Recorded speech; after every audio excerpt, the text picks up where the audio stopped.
1. My ex-husband was a problem.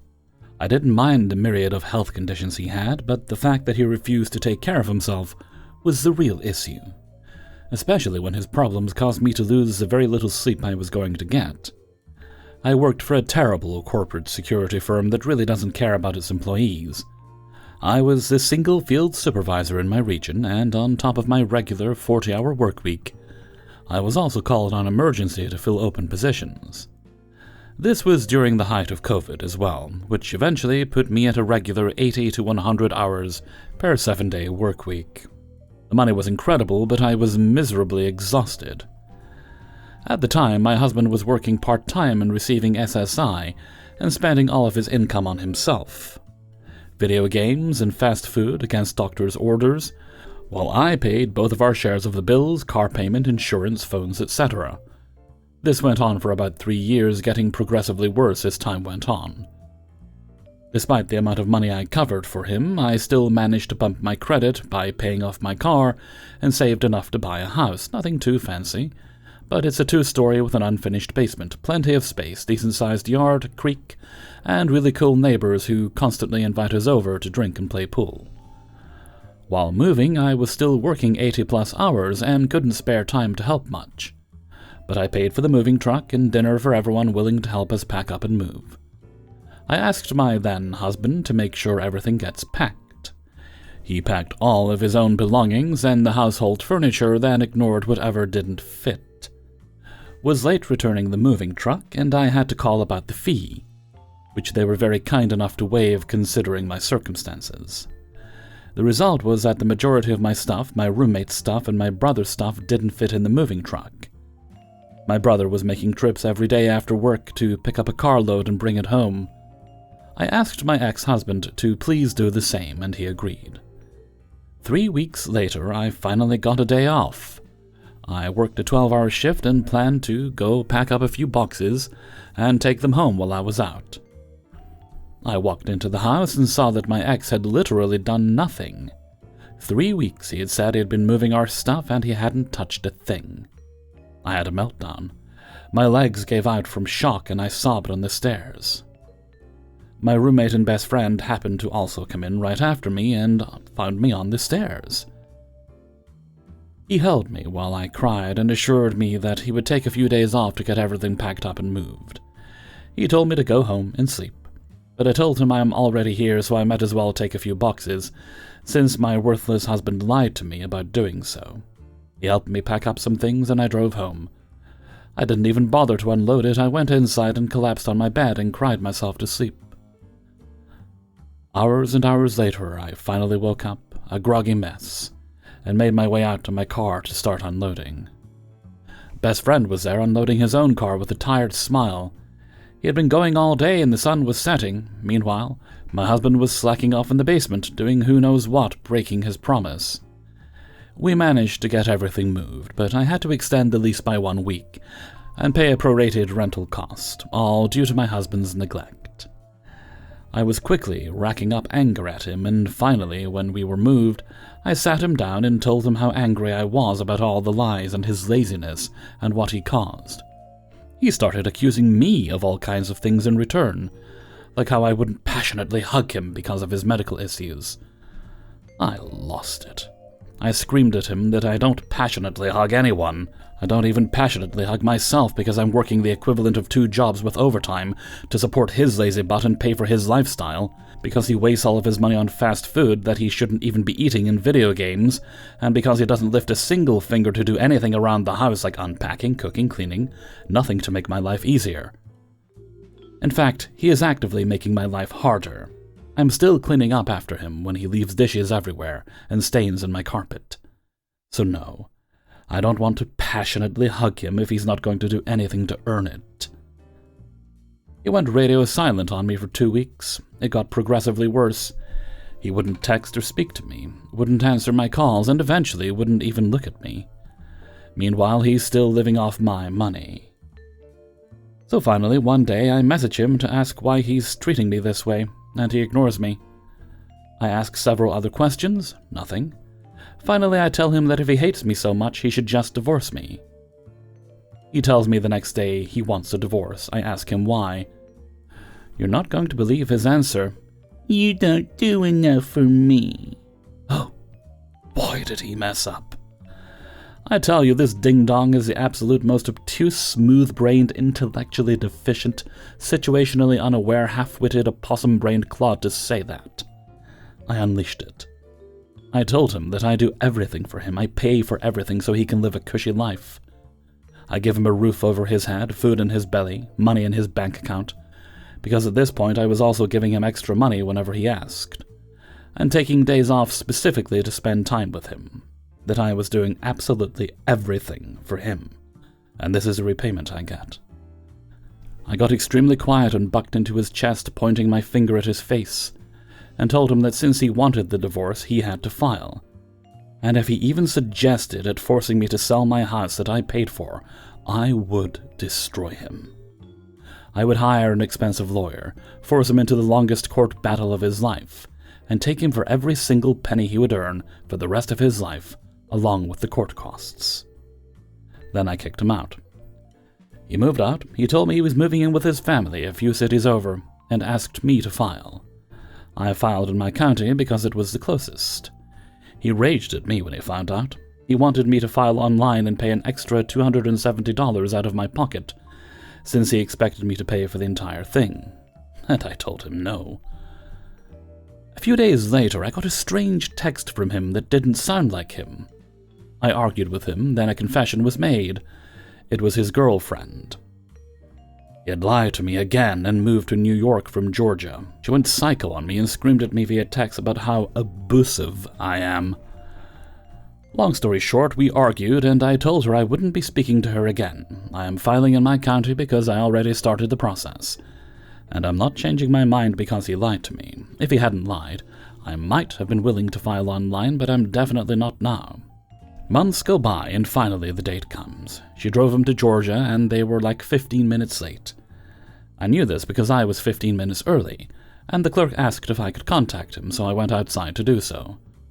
I saw her roll up. I told him she's not allowed inside due to COVID restrictions. But honestly, I wouldn't have let her inside because I hate her. He nodded, and up we went.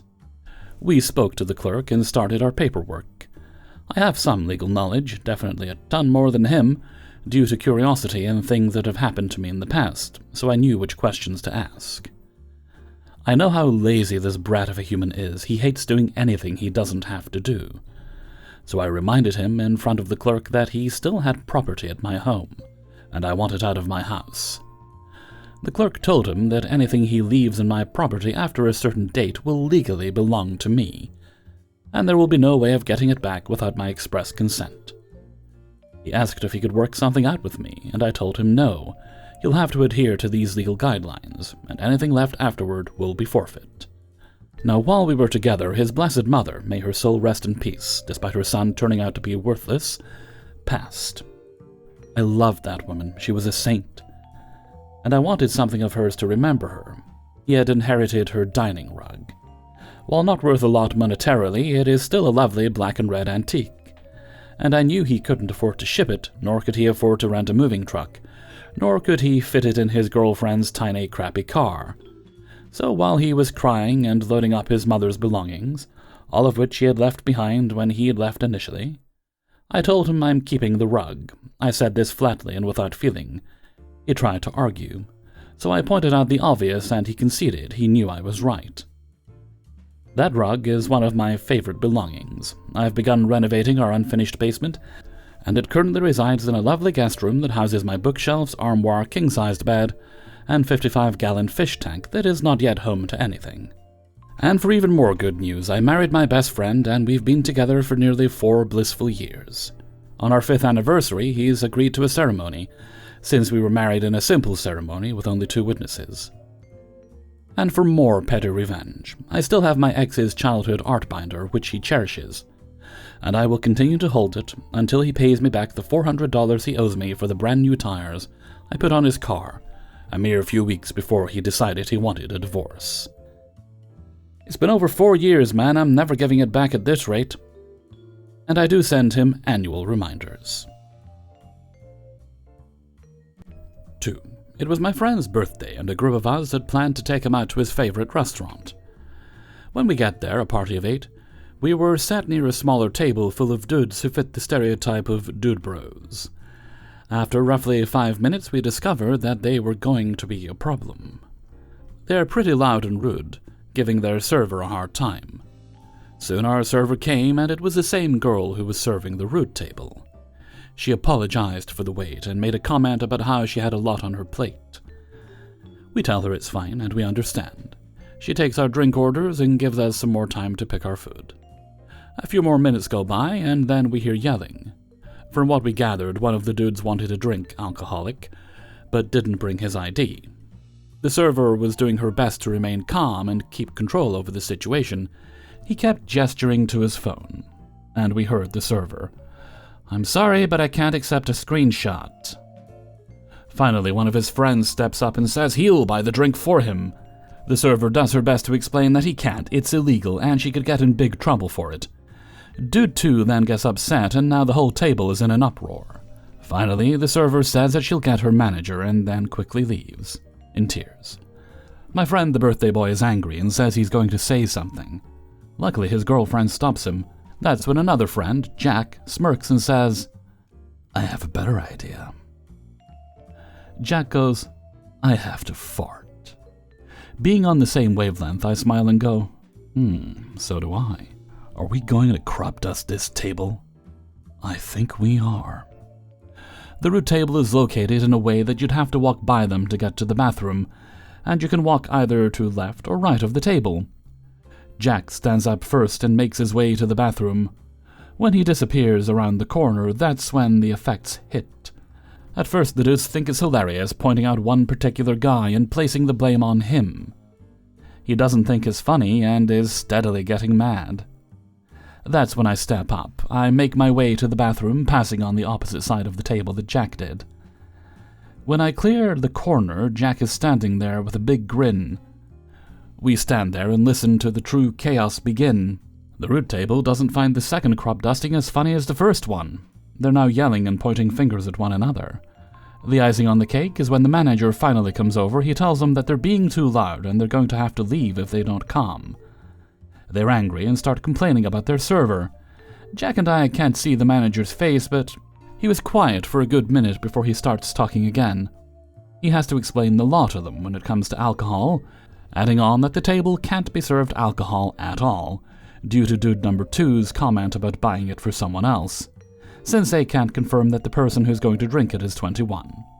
They're all super angry about that, but still stay. They get a new server, who is a very buff man with a face that says screw around and find out.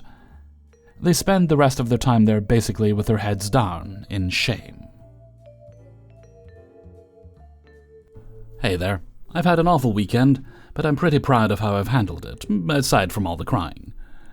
About 2 weeks ago, I matched with this guy on Tinder. I'll call him Jake. Jake is funny, witty, sweet, and genuinely everything I was looking for. We ended up talking over text for about a week until deciding to meet up for the first time at his place. Stupid, I know. We talk, drink a few beers, and are genuinely having a good time together. At some point I go to the bathroom and see some female products on the counter and in the shower. When I asked, he tells me it's some things his ex left, and then proceeds to show me their last conversation to prove that he hasn't been talking to her. Then we start to cuddle, and he keeps bringing up having sex. I tell him, like I've told him before, that I really want to see some kind of commitment before jumping into sex. He then tells me that it's not an if we get together situation, it's a when we get together situation. Obviously, my heart soared at hearing this. I told him about how in previous relationships I'd felt used, and that once I have sex with him, I'm afraid he'll just never talk to me again. Jake reassures me he would never do that to me, and that he's never felt so comfortable talking to someone before. That he's never had it feel so easy and unforced. I told him I felt the same way. He looks at me and says, "I can see us going really far." Stupidly, I believed him, and we had sex.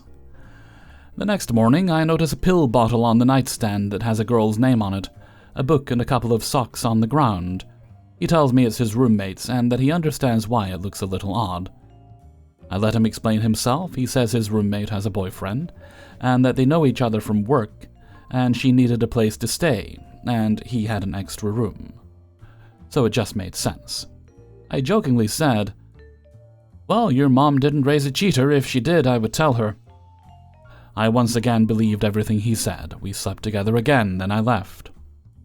Come to find out, him and his roommate were actually living together. He tells me he technically cheated on her, and he already told her everything. I reached out to the girl, ended up calling her and telling her everything. Apparently Jake had told her he slept with me and that I didn't spend the night and meant nothing. Obviously, that was not the case. Then I remembered that little joke I told him about telling his mother.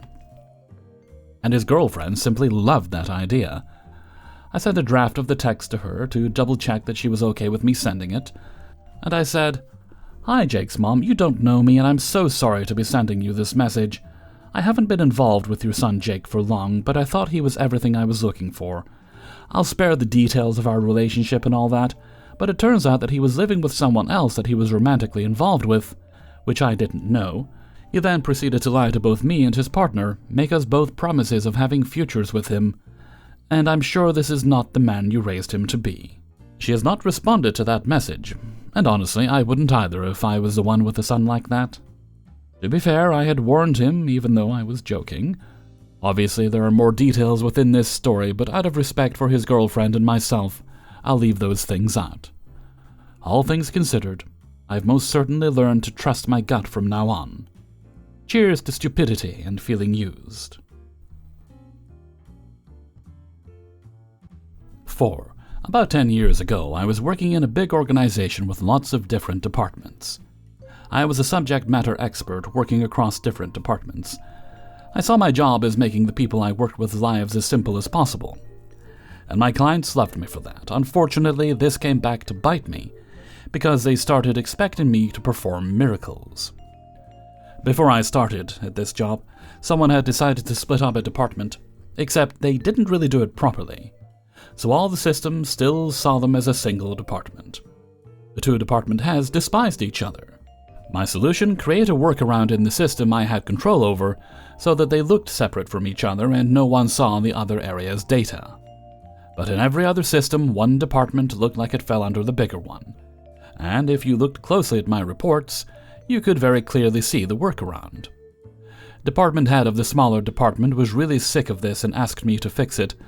I explained that the issue was at the organization level. She needed to write to the higher-ups and get written authorization to change the official organization structure. Then, once that was done, the rest of the systems would follow suit. If I changed it in my system, then something would break, and she would have bigger problems than just having to ignore a header that I would hide or delete from her reports. She insisted that if I changed the structure in my system, it would start a domino effect, and everyone else, who was less helpful than I was, would have to listen to her when she said that she wanted their system changed to mimic mine. I tried to make a joke of it, explaining that I know I look like I'm all-powerful because I can get stuff done for her. This was not going to work out that way. She actually needed to deal with the organization bureaucracy BS. Trust me, I can't help with this one. This response frustrated her more. We went around this for about a year and she finally lost it with me. She called me late one Friday afternoon and told me that I had to make the change or else. I explained again that things would break, but she wasn't having it. She cut me off and told me to do as she asked, or else. Cue malicious compliance. I asked her to put her request in writing. Always cover your butt. She promptly sent me an email. I responded straight away saying this is going to break stuff. We have discussed it before, but since you insist, I'll get the changes sorted ASAP. I organized for the change in my system, stopped by my boss's office on my way out to tell him what was happening, and to prepare for the fallout. Again, always cover yourself. He chuckled and wished me a good weekend. The change was easily reversible, and the problems would be very frustrating but minor. No one was going to die, so neither of us were too concerned. 11 a.m. Monday. Department head calls me in a huff. Apparently, she wasn't able to see any of her staff in the HR system. I said, that sounds about right. Now that my system and HR don't agree, computer says no. Remember how I told you things would break? This is things breaking. I'm happy to switch my system back." She simply hung up on me. Word is she called the HR person who told her that the only way to get the change she wanted was to follow the process I had been pointing to for the past year, and that only she had the authority to ask for the change. She spent the rest of the day pulling favors to get the process I told her about months before fast-tracked. All of this could have happened without anything needing to break. By our next meeting, things had been changed properly. The situation was never mentioned again. But from that day onwards, if I told her I couldn't do something, she took my word for it. 5. I live in a very tenant-friendly area. We have rent control, and landlords are not allowed to do things like demand security deposits, enter the property without prior written notice, or include no pet clauses in leases, which renew automatically every month after a fixed term ends. For the last 11 years, my husband and I have had a great relationship with our landlord, Joe. We've been very lenient in regards to repairs, and Joe was very forgiving when my husband and I both lost our jobs at the same time in 2016 and fell a few months behind on rent. We are now ahead on rent, but Joe is still very behind in maintenance and repairs. We have a whole laundry list of issues my landlord is aware of but hasn't done anything about for years. But we didn't care because he left us alone and has been overall very kind to us. A few years ago, our landlord allowed us to start storing stuff in an old run-down shed behind our rented portion of the yard. We never stored anything valuable out there because it's falling apart, and squirrels have been using it to cache walnuts for the numerous walnut trees in our yard. We had an old barbecue, lawnmower, ladders, and outside toys for my kids in there, until recently. A few months ago, Joe shows up, asking about the shed, wanting to know what we had stored out there. I told him just some old junk we'll probably throw out soon. He told us that the family next door had a mouse problem. We don't, and he wants us to clear out the shed to prevent issues, and because I want it to look nice around here. I said, okay, I'll talk to my husband and we'll get it cleared out whenever we get a chance. I have an infant at home, so I can't go out back and clean it out myself unless someone else is here to watch the baby. My husband is scheduled surgery, so he wasn't able to do any heavy lifting until after he recovered. Admittedly, cleaning out the old shed was not a high priority. Then Joe sent me a passive-aggressive text. I just wanted to remind you that tomorrow is garbage day. We know garbage pickup has always been on Monday. And we need to work together to keep the rental property nice for everyone to enjoy. I replied asking him if he had plans to fix the shed, to remove his scrap pickup truck, or to remove his open compost piles and heaps of mixed concrete and scrap metal he has out by the shed. He wants us to clean.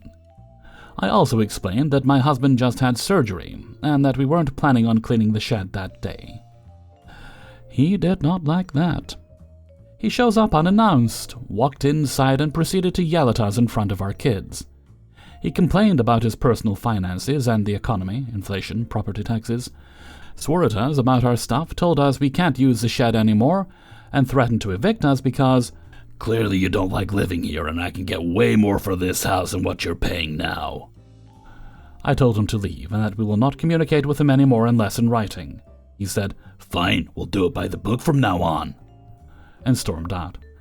The next day, he put an eviction notice in our mailbox complaining that we have excessive garbage and waste in outbuildings, that we refuse to discuss the issue and corrective action with the landlord, and even adding that he felt it was unreasonable given the fact that he didn't evict us for late rent back in 2016.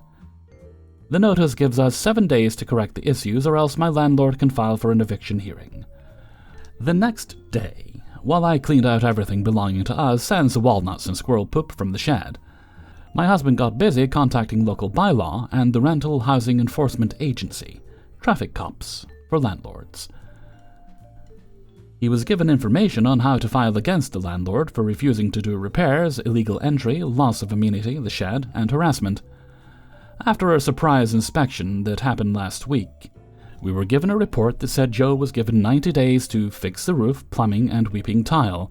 He must demolish the shed and either erect a new shed or give us a rent reduction, because the shed was an assumed amenity. According to my neighbors with the mice issue, the provincial government is also involved now because apparently he filled in a pond without a permit, and now the fire department doesn't have a nearby water source in case of a fire. No hydrants out here. The city, by law enforcement, threatened to fine him for every day that he leaves his large pile of broken concrete and rebar out back. The cherry on top happened yesterday. He sent me a text to tell me that him and the plumber were going to be there within the hour. Normally I'd be okay with short notice despite the law saying that he must provide 24-hour written notice. Not this time. I told him we need 24-hour notice. He showed up, knocked on the door, and when I reminded him that I won't speak to him in person anymore, he called the police, saying that I was being hostile towards him and he doesn't feel safe coming here. He sat outside for 4 hours waiting for the police, who later called me instead of showing up. The officer who called me said that Joe was told to stop harassing us, and that he needs to provide 24 hours notice to enter the home. He wanted to make sure Joe left and gave proper notice, and asked me if I wanted an officer there tomorrow to keep the peace. If Joe doesn't do the repairs he's supposed to, we plan to take him to court and file for a rent reduction, and for a lien to be put on the property so he can't just sell it. We're just doing it by the book from now on, and just want it to look nice. Hey everybody, Hellfreezer here, and thank you very much for listening to Revenge's Ice Cream, episode 365. And thank you very much to everybody who allowed me to use their stories in this video. Before you go, please hit the like button and share the video with friends and family. If you'd like early access to the video, support me on my Patreon page for as little as $1 or more if you'd like a month. You'll find that linked for you in the description. You'll also find a link there to the Hellfreezer Discord server, as well as a merchandise store which is hosted on Teespring. If you'd like to make a more one-off show of support, then you can do that by clicking on the tip button underneath the video, and that's a little heart with a $sign, and select the tip of your choice.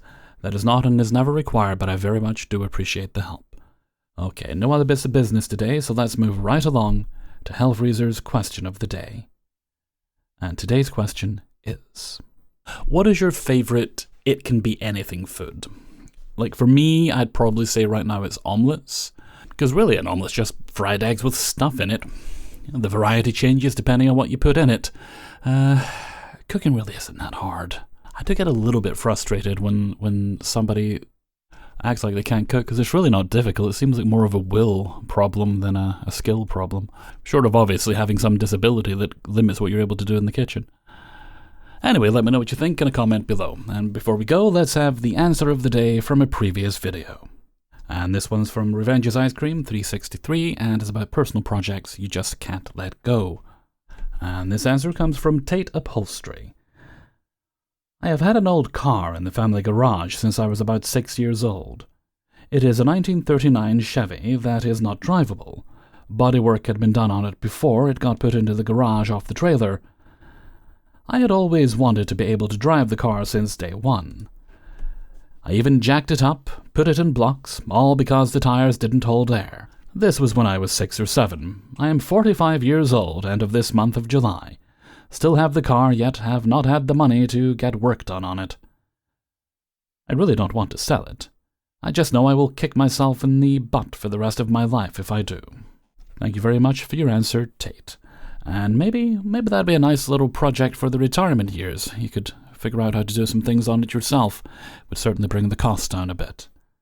And with that, I'm going to head off for now. So until next time, thank you very much for listening, and take very good care of yourself.